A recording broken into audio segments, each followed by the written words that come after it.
So we've been talking about Talisman Tactics, Talisman the board game.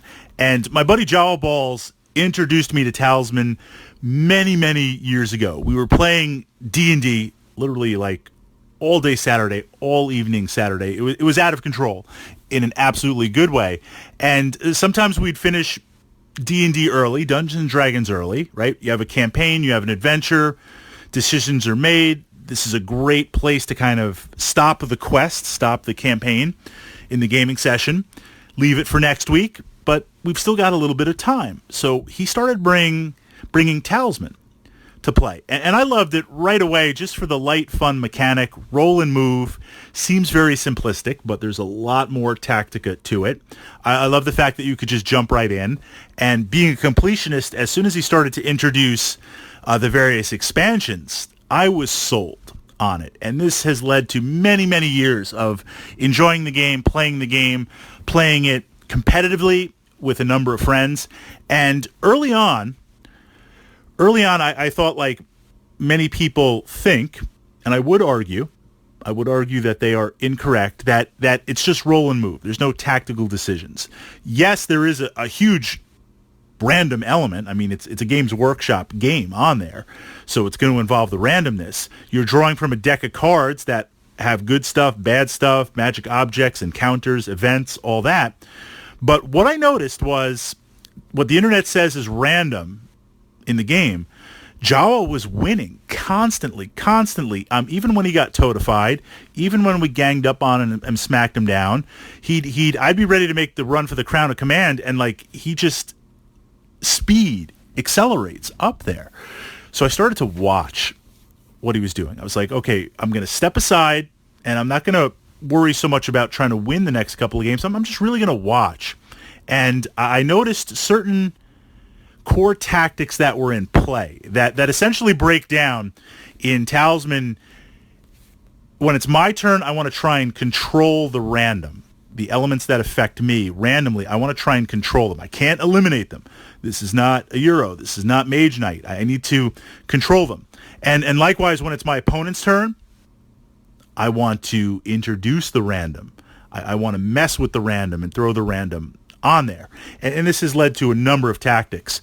So the tactic I want to push out on here is this idea of a feedback loop. Embracing the random, meaning controlling an event, embracing a feedback loop to quickly level up. Now, I say this because you need certain expansions in play for some of these to work. There's about 6 or 7 feedback loops, and this is also used in competitive play. I won't say it takes the fun out of the game, because there still is exploration to look at and enjoy, but it's very different than saying, okay, start of the game, what the heck, let's just go into the dungeon. Let's see what happens, even though that's probably not the best idea based on how the deck is stacked, where most of the encounters are harder than normal. Let's just go for glory. Let's try to explore it. Or we're looking at optimization on there, looking at this from the perspective of we need to win. You need to win, right? You've got a big game. You're playing competitively. If you lose, you're going to hear about it for weeks and weeks, maybe even months till you play again. You just have to do what you have to do. So this is the way of gold. Certain characters, this is the feedback loop with using gold to level up very quickly. Certain characters like the Leprechaun can find gold everywhere. You draw bags of gold, you get double. Certain characters like the Artificer, they're going to let you break down items, and the Alchemist to break down items and kind of get the gold. This that works. It makes it easier. If you can already start manifesting that cash, it makes it much easier. But this feedback loop works with any type of character. Ideally, optimally, we need the Highlands in play. That gives you an advantage. It cuts down on the time, but it's certainly not necessary. The city is absolutely necessary, these corner boards. I like to jump into the Highlands, a couple of unique objects in there. Encounters, some hard, some easy, but approachable early on, start of the game. But in that deck, there's a surprising amount of emeralds and diamonds and rubies that you can take and find, and then head to the city, hit up the Alchemist, convert them to gold. Now you've got some pocket money. You've got some coins. So going into the city with some cash in your pocket first. You're then going to hit up and buy potions. You're going to buy 3 potions on there. The potions that allow you to level up, this is now the feedback loop. The potions that now allow you to potentially level up. You're rolling a d6. There's some random. We're going to try and control the random by saving and utilizing fate. Obviously, if you're a character that has more fate tokens, it's a little bit easier. If you have less fate tokens, it's harder. Hopefully we have some. There's also the Lucky Charm, which is found in the Highlands that allows you to control fate. So there's ways to do it. But essentially, you run into, grab the 3 potions, pop the potions that are good, boost craft, boost strength. The potions that you're not going to utilize or are just too much random, head back around to the alchemist, turn them back into gold.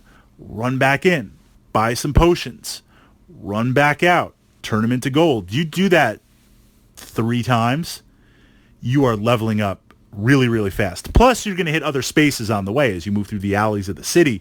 So you're going to grab some followers, you're going to have some events, and this is controlling the random, because although I have to roll for a lot of the potions to see what I level up or if I get hurt on there, controlled by fate, I'm aware of what that D6 is. This is vastly different than if I draw from the encounter deck. I really don't know what's going to be in there.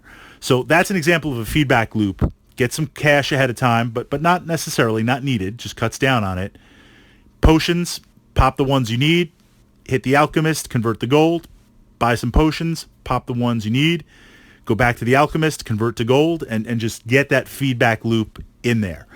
The key, though, of course, is you got to pay attention to the other characters in the game, because at some point, I mean, you can't just do that forever and ever and ever, because at some point other characters might start to pull ahead, and you need to know when to move into the mid game to start really getting ready for the run for the Crown of Command.